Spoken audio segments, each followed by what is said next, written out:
Good afternoon, everyone. Welcome to the MDI Biological Laboratory Science Café.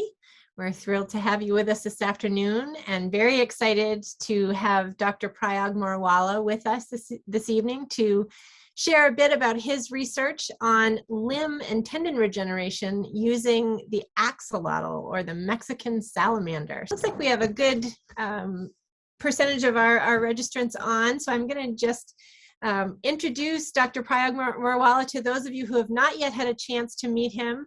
Prayag joined the MDI Biological Laboratory in April of 2020, sort of mid-pandemic, and after a bit of travel challenges, we were so excited to finally welcome him to our campus.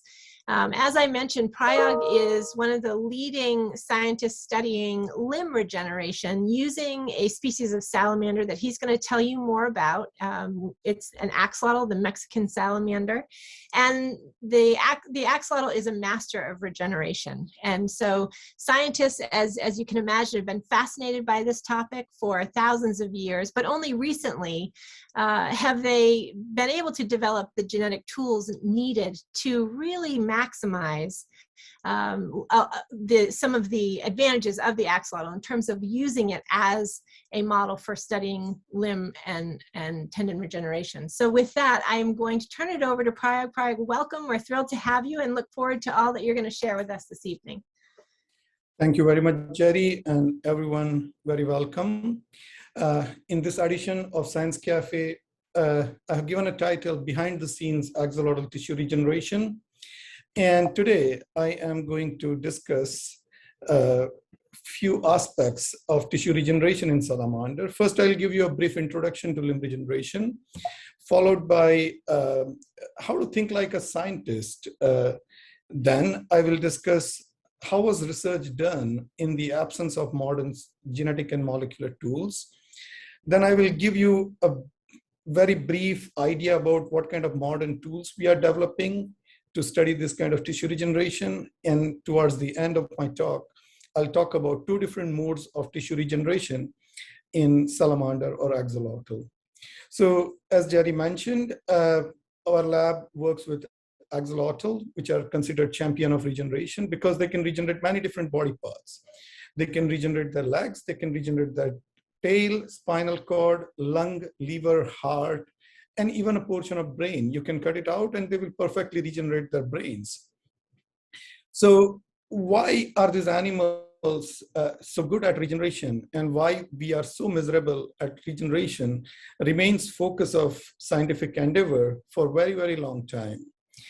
The very first report about axolotl or salamander limb regeneration was made by this particular scientist who was actually a Catholic priest, and his name is Lazzaro Spallanzani.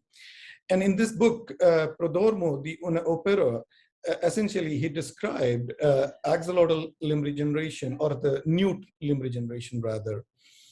So let's have a brief look at how exactly salamanders regenerate their legs. So salamander limbs are a replica of human limbs. They carry same segment and structures as human limb. As you can see, you have upper arm, lower arm, and hand. And the moment you do the amputation, the repair process is also very similar. The very first process is essentially covering of wound epidermis.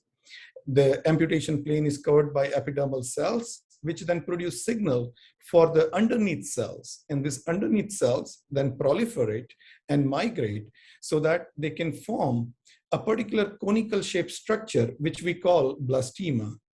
This blastema carries progenitor cells and carries all information to form a fully functional and patterned limb, which then grows and successfully completes limb regeneration.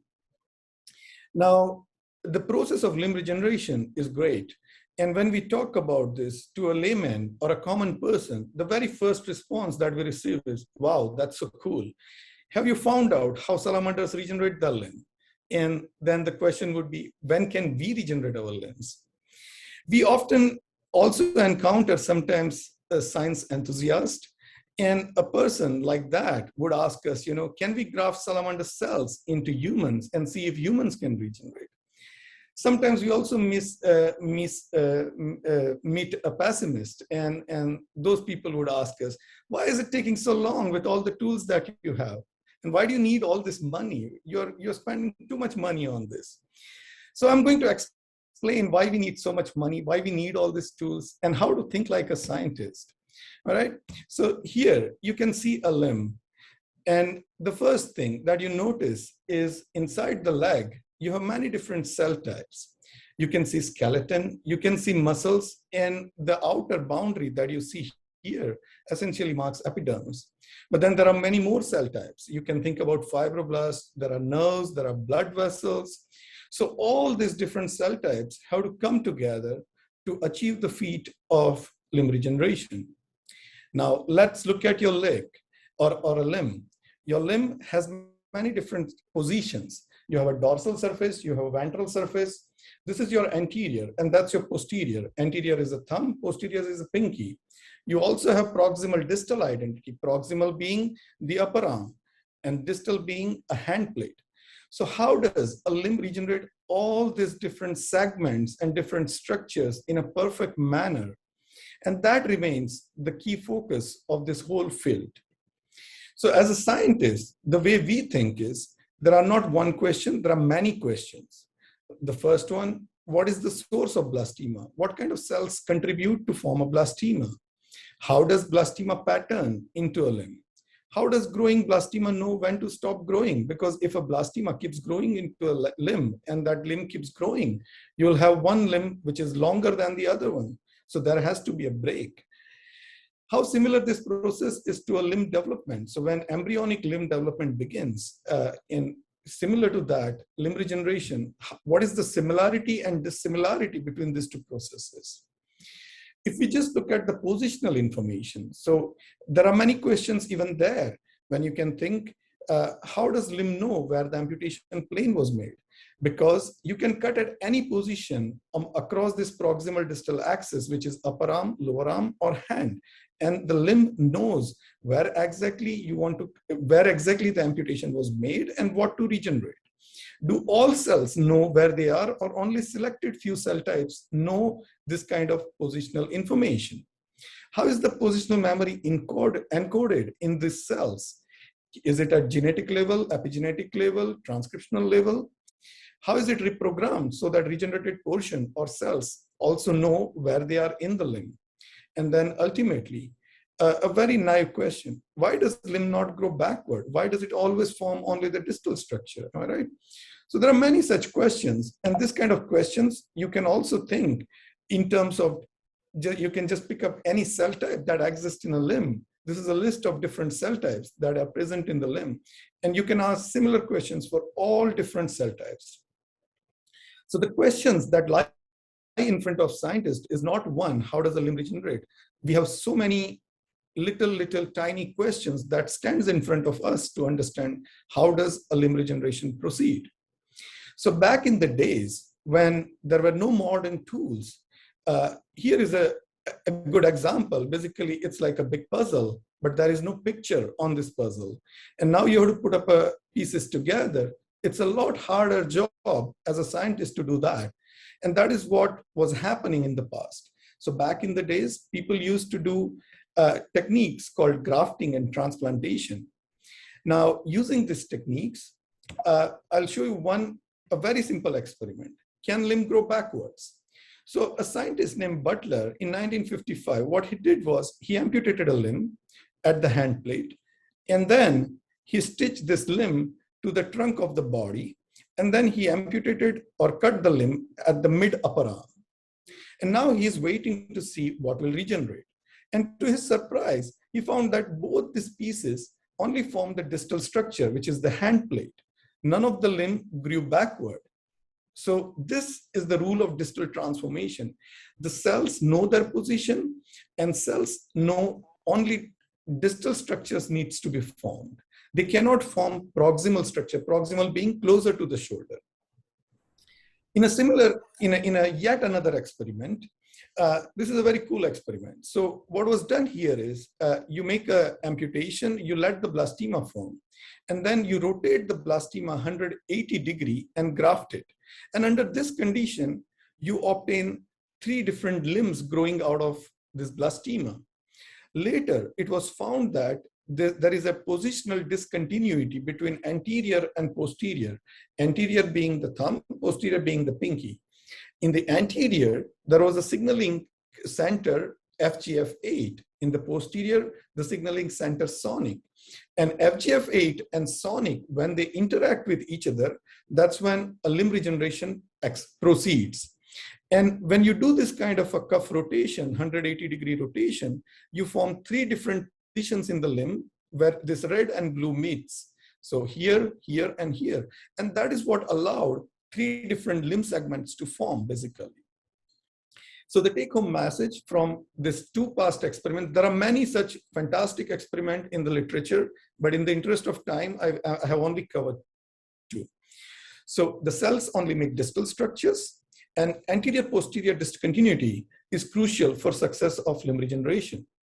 So now let's look at the modern genetic and molecular tools. So as I mentioned, essentially, if you have a puzzle, but if you have pictures on it, then it's much easier to put together a puzzle. And that's what tools means to a scientist. This is why we invest a lot of effort in developing modern tools.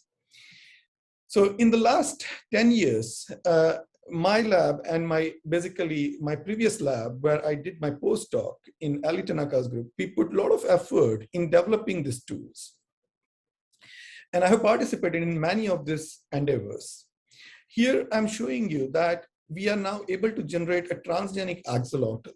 Why do we need transgenic axolotl? This transgenic axolotl allows us to label individual cell type. Here, as you can see in this picture, we have a central nervous system or neurons labeled with a cherry fluorescence protein in red color. And we have Schwann cells labeled in green color. Schwann cells wrap the peripheral nervous system, and that's why the peripheral nervous system looks green here.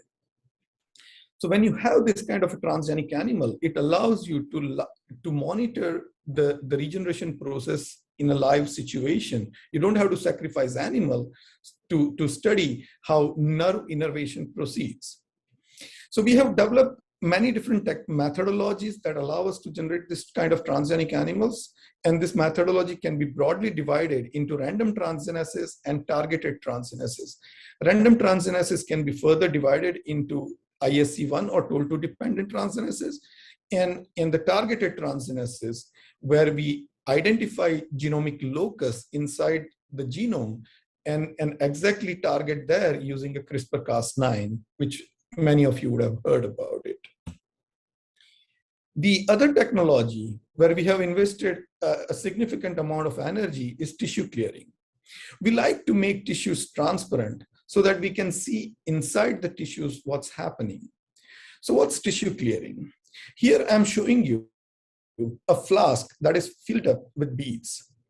You cannot see what lies behind the flask because beads are round, and between the beads you have air.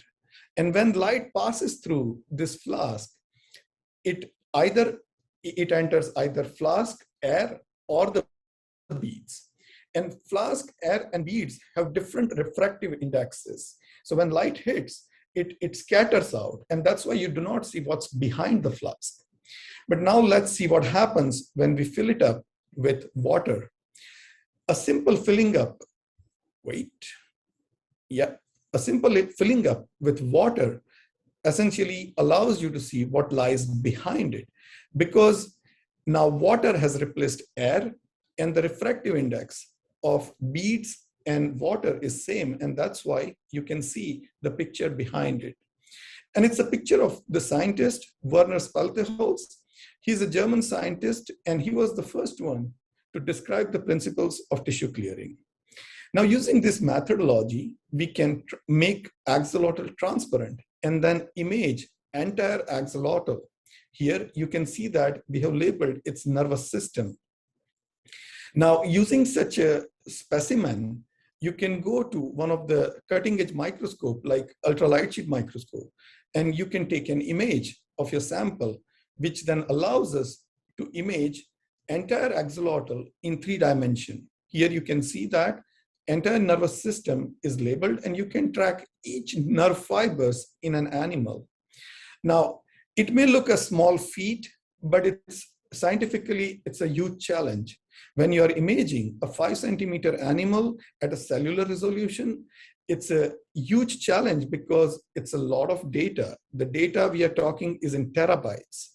This data needs to be processed so that you can stitch everything properly and then eventually visualize the entire animal at such a high resolution. Okay, now, towards the final part of my talk, I would like to give you a brief outlook about we not only just develop tools, but we also try to answer some biological questions. And I'm going to show you that there are 2 different ways that a tissue can regenerate. So the first story comes from limb regeneration.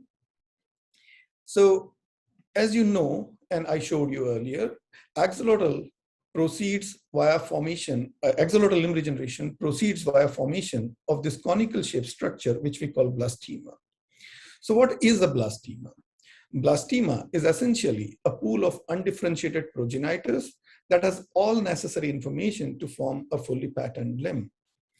Now, the questions when I started working with this field were, what is the cellular source? What kind of cells in the limb contribute to form this kind of a conical shaped blastema structures?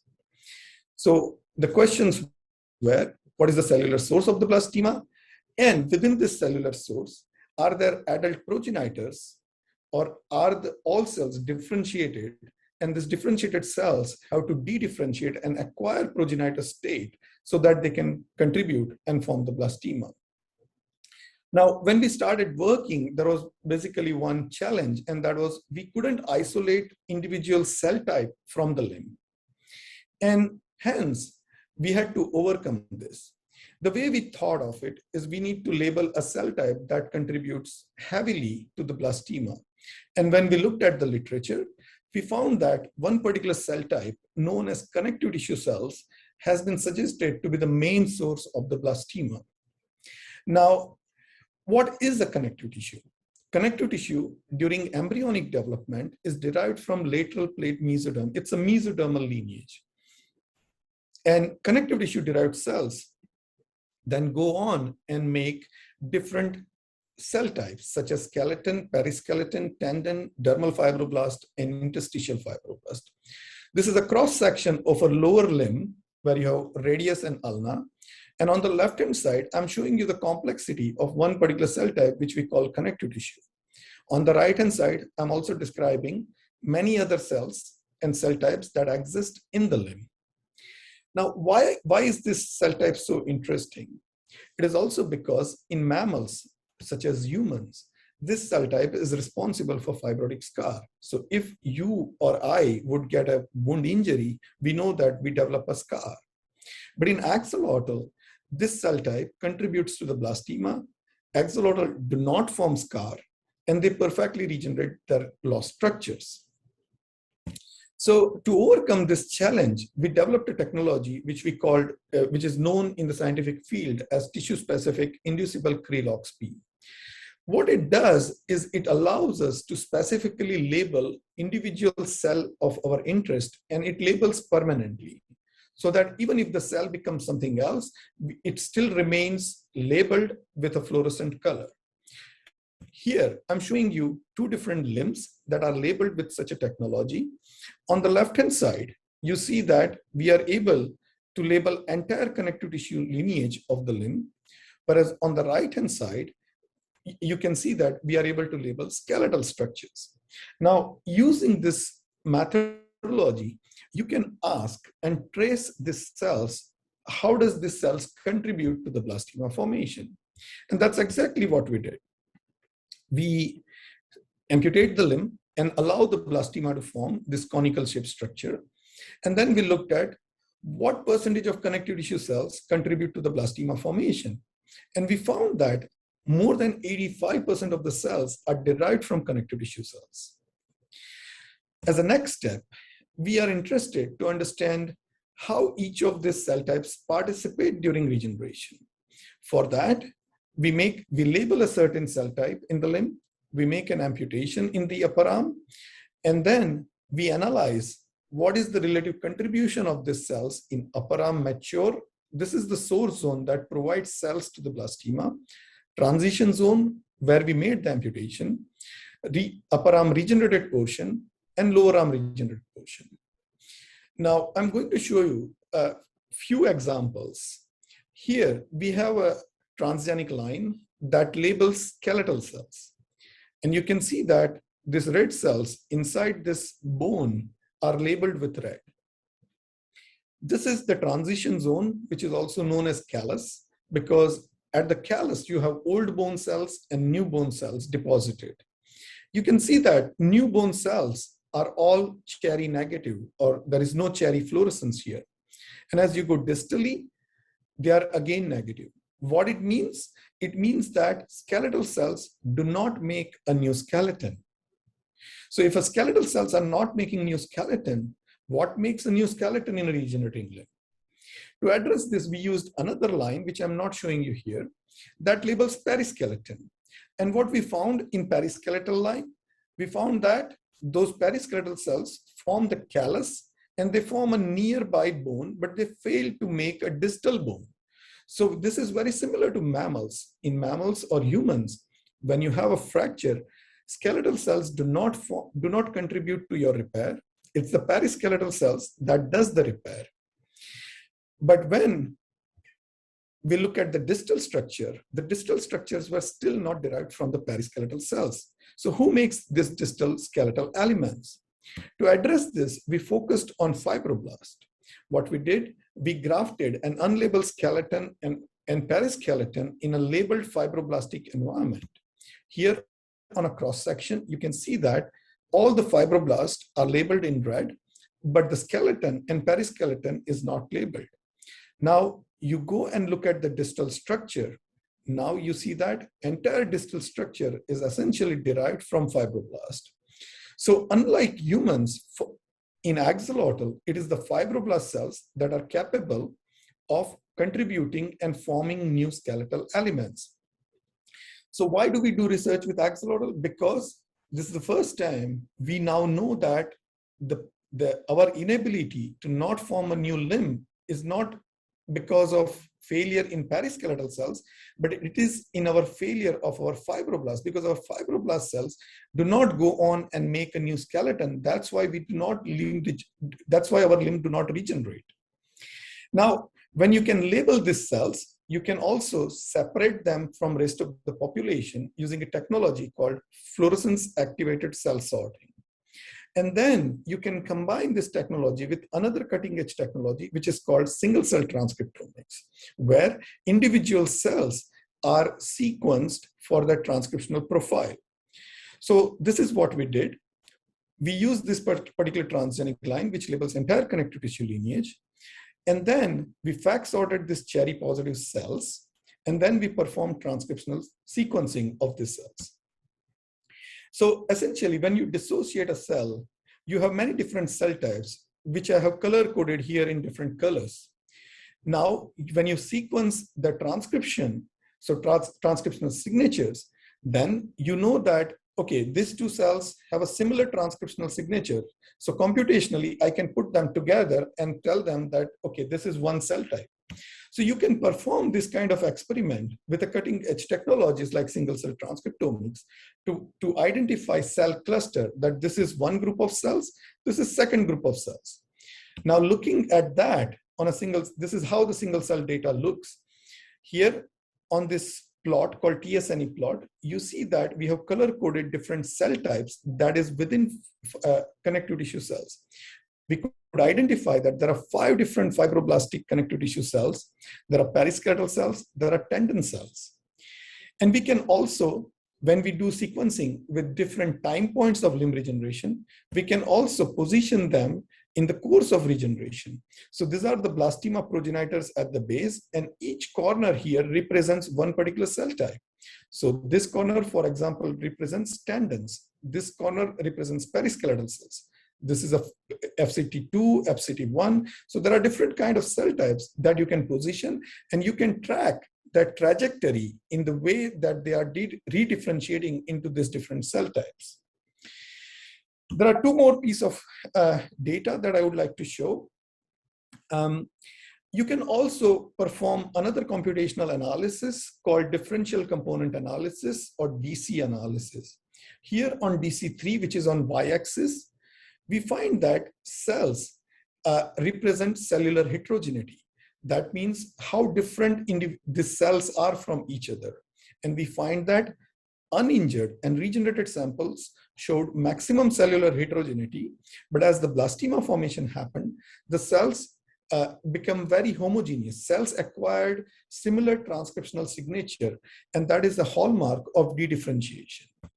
Here on this plot, the DC3, and here on the x-axis, you can see that these are different regeneration time points. You can see that the broader this box plot is, that shows the cellular heterogeneity. And by the 8 dPa, cells become very homogeneous, and then again, they start redifferentiating into many different connective tissue lineage so that they can form skeleton, fibroblast, tendon, and many other connective tissue subtypes.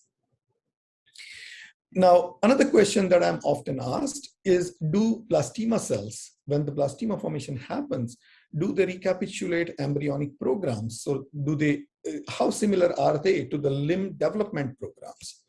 So when we compare our cells from different time points to the limbed cells, we find that cells are initially very different from the limbed cells. But as the blastema formation progresses, around 11 days post-amputation, they acquire similar identity as limbed, and then they again go on to redifferentiate and form a limb. So you can ask many different questions using such a single cell transcriptome analysis. I would not go into the detail because I would like to give you one more flavor of work in last 5 minutes. So before I go to that, the take-home messages from this work on limb regeneration is that we showed that fibroblast cells have to dedifferentiate, and then they give rise to a multipotent progenitor in the blastema.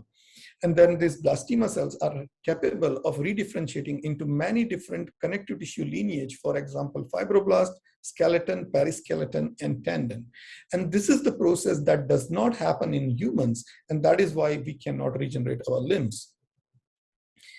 So I promised you that there is another story. There are two modes of regeneration, and hence I'll shift my gears for the last few minutes to tail regeneration. We are also studying how does tail regenerate.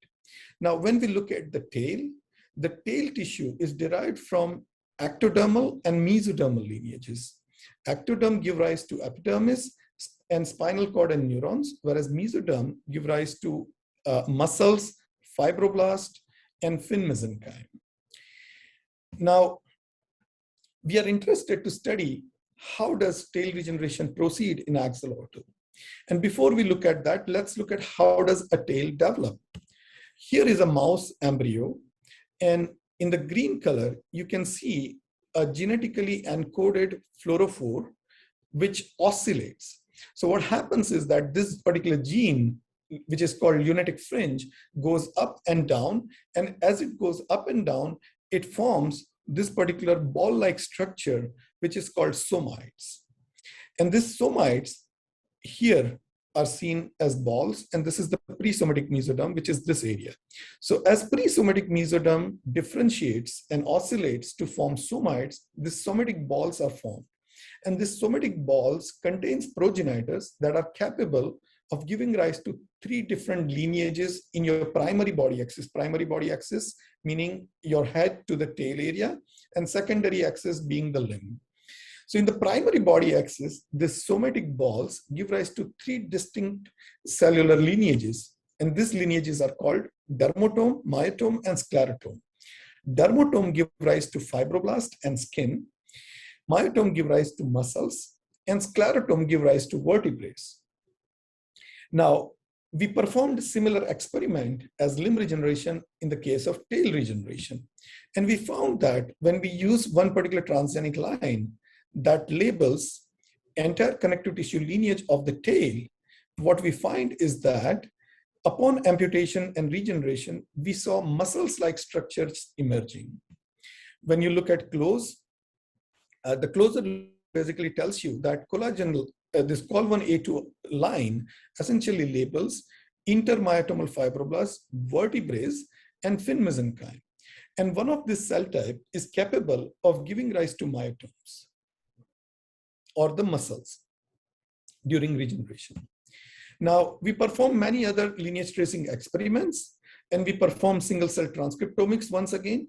And what we found in the case of tail is that these intermyotomal progenitors, the one that exist here, are actually a leftover progenitors during tail development.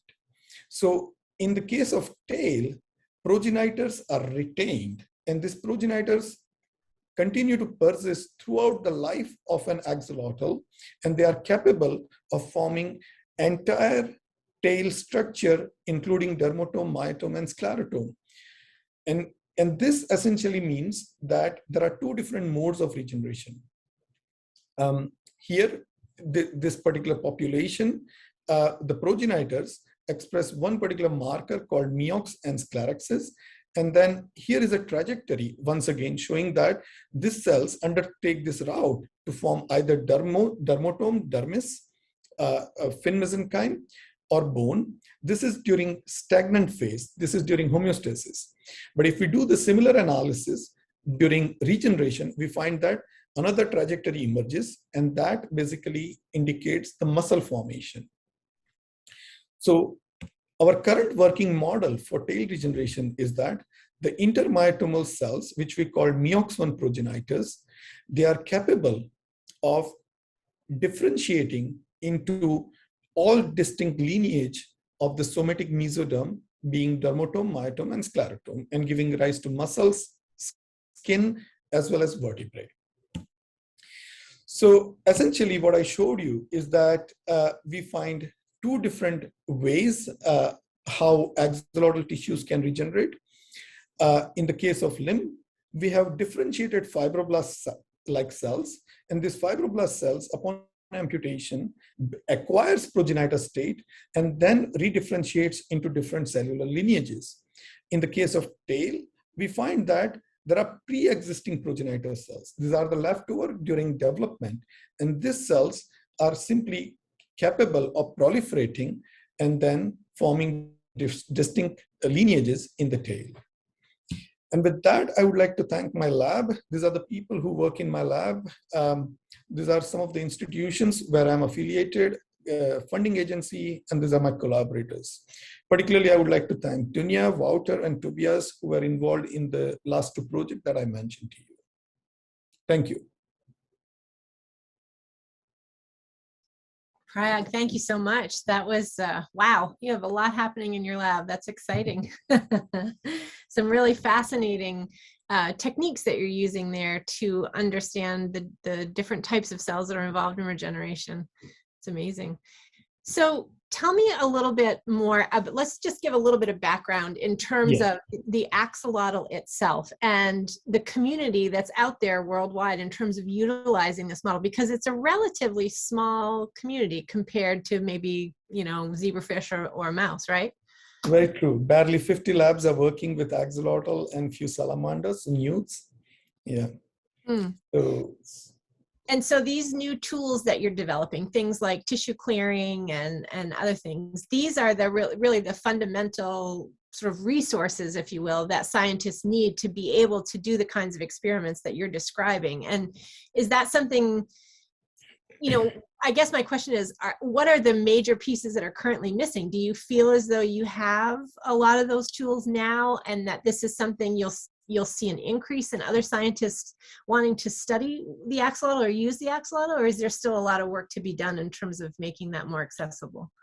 So it's a great question, Jerry. So in the last 10 years, essentially, there was a major thrust from the community to develop these tools. So we developed tools that allow us to overexpress genes inside the tissue of our interest. There are tools that allows us to take out a gene, which is a knockout of a gene, basically, to remove the gene. We are also developing tools like cell ablation, so you can remove certain cell type from the system and then study how does regeneration proceed. So a lot has been achieved in last 10 years, including genome and transcriptome. For a lot of people who do not know axolotl, like axolotl genome is 10 times bigger than humans. And assembling such a large genome is a computational challenge, actually. And it was only recently, in 2018, that we achieved the axolotl genome assembly. And the reason is very simple. There are repetitive regions in the genome. And when you have a repetitive region, it's very difficult to piece together puzzle. It's like if you have an identical shape of a puzzle, you don't know whether it will go here or it will go there. And that's exactly the issue with the genome. But nevertheless, with the latest technology like PacBio sequencer, which allows us to now produce longer reads, like, it can reach even 50,000 base pair read, one single piece of DNA that you can read ATGC up to 50,000 nucleotide. So with this technology, now it is possible, and we have assembled as a community the axolotl genome. So axolotl genome is available, transcriptome is available, the gene modification tools are available. Technologies like single-cell transcriptomics and spatial transcriptomics has entered the field, which allows us to, so spatial transcriptomics essentially allows us to section certain planes and look at what kind of genes are expressed in different areas of a blastema. So all these technologies are improving, and I would say we have achieved a lot, and there is still a lot more to go. Yeah, good answer. So a couple of questions in the chat. One from Kathy asks, how much of your research is informed by instinct or hunch? What determines which clues in the research you follow? That's a very good question. A hunch is something, we call it a weekend experiment or a Friday evening experiment. I can see Chuck smiling. Hi, Chuck. So yeah, cheers. So when we have a hunch, and if it's a simple experiment, of course, we would like to give it a shot. And we do this kind of a Friday evening experiment almost every other week in the lab. But not all experiment yields a successful result. Many times it's also a failure. But it gives some information that, okay, this was wrong, this was wrong, this was wrong. And then ultimately, it helps us put together the piece of puzzle that, okay, this 10 things are wrong, that leaves only this 5 or 3 things left, and now we can focus on that. So that's how science proceeds. And if you're lucky and if your hunch is right, bingo. Right. So a couple of other questions, Prayag. Sally says, as an old stem cell scientist, I'm very impressed by the advances you've made. Can you use the same dedifferentiation techniques used in human cells? That's a great question. So we know now through my work that human cells do not dedifferentiate. And that's essentially $1 million question, not a million, I would say $1 billion question, basically. Because if we can do it, then essentially it will allow us to start, even if we don't regenerate, at least if we can remove scars, I think that would be a huge medical achievement, because cosmetics, all kind of plastic surgeries, every time you have a burn scars or injury scars, even if we can remove that, I think we would have achieved a milestone in regeneration. So that's essentially the focus of entire community. Why does axolotl cells dedifferentiate in the limb, and why do humans fail to dedifferentiate their cells, essentially? Yeah. So speaking of the axolotl community, David asks, are the 50 labs coordinated? And I know that you've just developed kind of a new website for folks, right? Or a new resource? Yeah. So yes, we are very active as a community. All labs are very nicely coordinated with each other.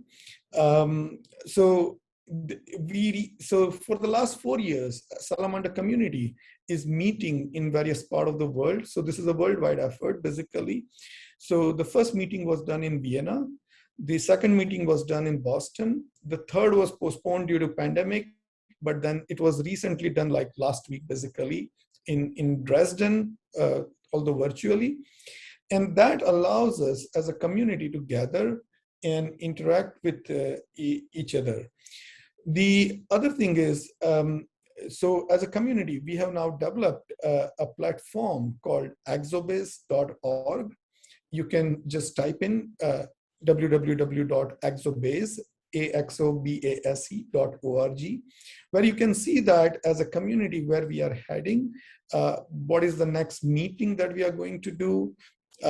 It also tells what are the labs that are working with salamanders and axolotl all over the world. So yes, we are trying to pull resources. That's great. And tell us just a little bit about the role that you see the MDI Biological Lab playing in that overall sort of coordinating of the community. I mean, I know that it's somewhat unusual. You have a colleague here at MDIBL also studying the axolotl. So talk a little bit about where you see MDIBL playing a role going forward. Yeah, I mean, so the other person who is working with axolotl at MDIBL is James Godwin. His interest remains, what is the role of immune system during tissue regeneration? So he focuses on macrophages, T cells, B cells. How do they contribute during limb regeneration? So both of us complement each other very beautifully. My interest remains fibrosis. Why do fibroblast cells form scars in mammals, and why do they not do that in axolotl? And so me and James together are coordinating with each other the effort on axolotl tissue regeneration here at MDIBL. Now, this is also one of the very few places in the world where more than one scientist is working on tissue regeneration using the same model.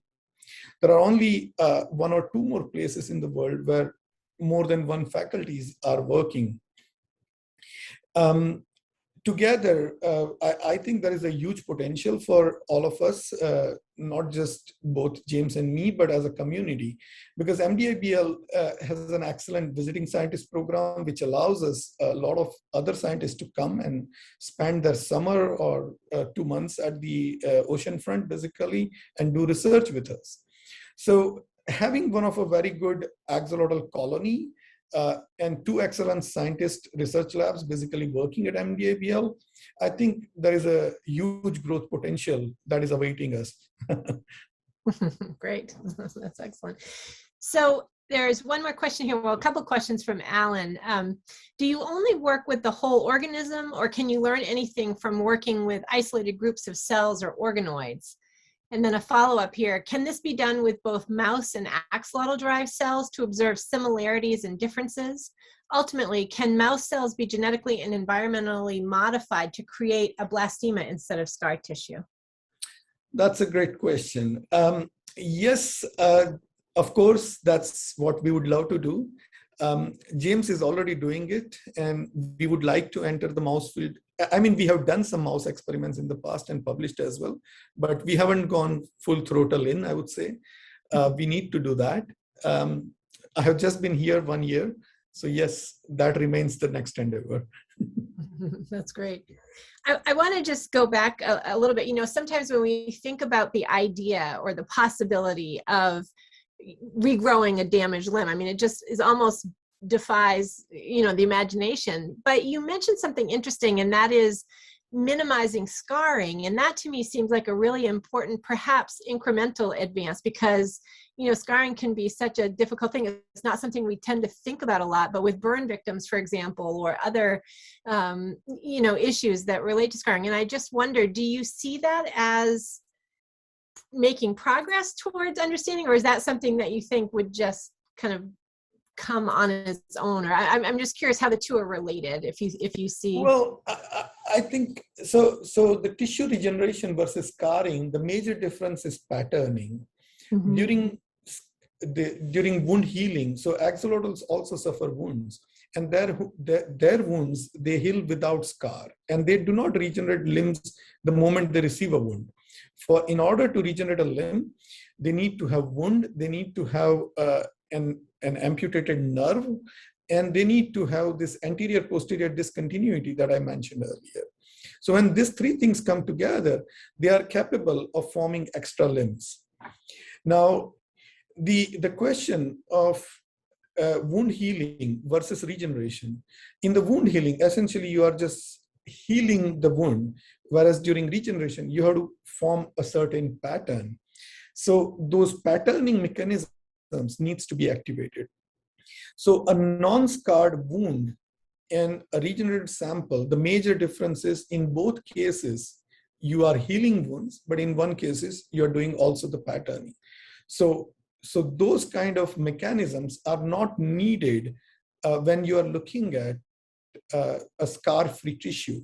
Mm-hmm. So for me, a scar-free tissue is more a realistic goal rather than hoping that we will start regenerating a limb in humans. And that's why my lab's focus remains on the fibrotic scars. Mm-hmm. That makes a lot of sense. Fascinating. Chuck had a question. Yes, Chuck. Two directions here. First, incredibly impressive, answering fundamental questions that arose back in the day, in the 70s and 80s. It was a matter of deletion of tissues. If you take out the bones, let them heal, and then amputate through a boneless area, you still get skeletal tissue. So your work has shown quite nicely and incredibly the source of the dedifferentiated cells for the blastema. Yeah. Muscle could also be taken out, and a muscle-less limb would regenerate a limb containing muscle. The same with the tail. But the question I have, if you go into the limb, or as people did, again, back in the day, and minced the muscle, replaced it, you did get scarring. So the capacity is there in the axolotl for doing no better than we do on certain wounds. I think you were sort of addressing it with the scarification, but what do you perceive as the critical threshold for which you go from, okay, I'm repairing some minced muscle, to okay, I've got a full-blown emergency, I need a limb? Very nice question, Chuck. So that's a great question. So I would put it differently. In a limb, when you have a scar tissue formation, it can also be interpreted as our axolotl's inability to remove those scar tissue. So when a scar tissue is forming, you need macrophages and other cell types that basically clear out those scar tissue. And so it's a premature termination of regeneration in those situations. So what happens is that when you do not resolve all these ECM and dead cells, that leaves you with the scar. And then on top, of course, the fibroblast produces collagen, and it strengthens, enriches, and probably perhaps there is a feedback loop that feeds into the fibroblasts so that they become more smooth muscle actin positive and myofibroblast type, so that they produce a scar. That would be my bet. So in most cases, what happens is that, once the wound epidermis covers the wound, and the epidermis and the dermal fibroblasts, they need to interact with each other so as to do the regeneration. But when between epidermis and dermis, you have a basal lamina formation, that's essentially a kind of a termination signal. So when the basal lamina forms in this situation, then scars are retained and they are not resolved. So it's kind of a premature termination of regeneration before resolving the scar. Amazing. Okay, a couple of other questions that have come in the chat. What is the difference between macrophages and fibroblasts in axolotl? Oh, they are very different, distinct lineages. Macrophages are hematopoietic lineage. They are I mean, both of them are mesodermal lineage during embryonic development, but macrophages are one of those mobile population. They move across your body and they are responsible for removing debris. Whereas fibroblasts are essentially, they provide the founding population to form skeleton and the entire limb structure that is derived from the fibroblast. Now, coordination between macrophage and fibroblast is essential. So James Godwin, as you know, he also works here, has shown that if you inhibit macrophages, then also fibroblasts fail to regenerate. So essentially telling that fibroblasts are the cell type that does the job, but they don't do on their own. They require inputs from immune system, they require input from nervous system, and they require input from epidermis so that they can complete the job. So I did not go into the detail of the cell-cell communication, the crosstalk that happens between various cell types, but these are very distinct lineages, and both are required in order to do the limb regeneration. Interesting. All right, so we've got about 10 questions in one here in this next one. Let's see. When you cut off a portion of the axolotl's brain, how does it get the orders to regenerate, etc.? So how does it tell? Well, so the wound injury, so a brain can be primarily divided between two distinct cell types. The first is the neural progenitors. So these are the cells that are kind of the mother cells that give rise to the neurons being the daughter cells. So the neural progenitors recognize the wound area, and they are capable of reforming the rest of the brain or the telencephalon that was cut off. Fascinating. So let's see, what is the prime reason that axolotls have a life limit? And can their regenerative features prevent that or shorten it? It's a great question. So if they can regenerate, why do they age? Because often people associate regeneration with rejuvenation in a way, which is partially true, but at the same time, it's not true. The axolotl age normally like humans. So although they spend their entire life in a neotenic situation, they can basically age like humans. They show all signs of aging by the time of 5 years of age. They are also sexually infertile. They don't do reproduction. And so the aging and regeneration is a very distinct phenomenon. That's what we think at the moment. Fascinating. Let's go. How long does axolotls live on average? Axolotls are known to live up to 20 to 25 years, but wow, normal age would be 8 to 10 years. Interesting. Okay, a couple more. Let's see. Can we use an axolotl's DNA to mutate a different animal? Yes, so you can take up a gene from axolotl and put it in mouse, for example, and then study whether that gene will help mouse to regenerate better. And answer is yes. James has done some experiment. I won't reveal those because he still has to publish it and it's his territory. But yes, experiments like that can be done and are being done. And that tells us more about what are those genes, how do they play their role during the process of regeneration. Interesting.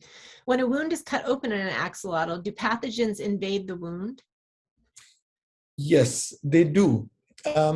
So that's a great area of research. And this is more a question for James rather than me, I would say, because being immunologist, I would push this question to him. Yes, the pathogens do invade, and somehow axolotl immune system is able to cope with it. But at the same time, axolotl epidermis is way faster in healing the wound.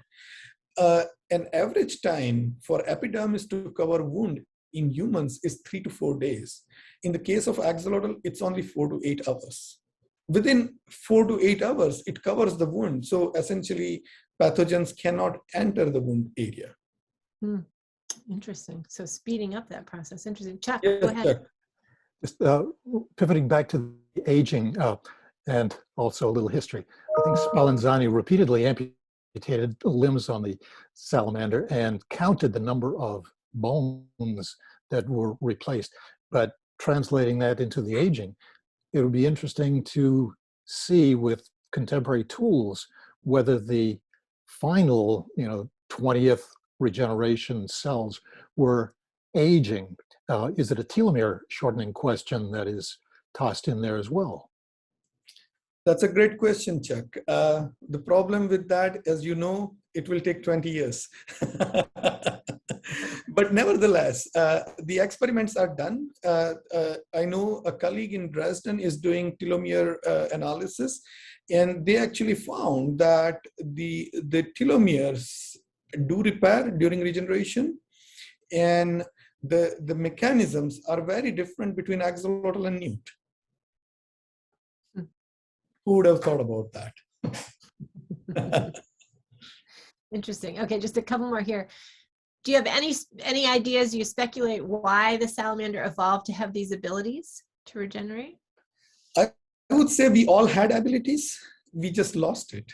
The reason is almost every embryonic tissue is capable of wound healing, repair, and regeneration, be it human or be it axolotl. Once you leave the embryonic state, that is when you start losing regeneration abilities. Some animals are able to retain this ability throughout their life, but we have lost it. So in humans, when a baby is in the mother's womb in the first trimester, then at that stage, they can regenerate their fingertips. That's amazing. Prayag, you've given us, oh, Chuck, go ahead.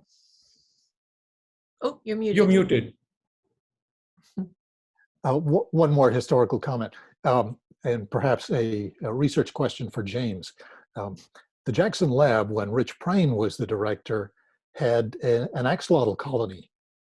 Really? See, I didn't know that. I didn't know that either.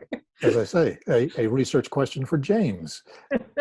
Have him check the deeper background. I think this was in the late 70s, early 80s. I used to visit, and it was one of those roughed up a little fur with the mouse people, as it were. I see. Cool. Very cool. Prayag, thank you so much. I think you've had lots of great questions, lots of enthusiasm and interest in your work, and we look forward to learning more, as you make some progress in moving forward with some of these new technologies, and we want to hear your results. So we'll definitely have you back. And yeah, sure. And anybody who has a question, feel free to write me. I'm happy to answer them. Okay? Wonderful. Excellent. Thank you so much. Thanks to all of you for joining us this afternoon. And we look forward to seeing you at our next Science Cafe.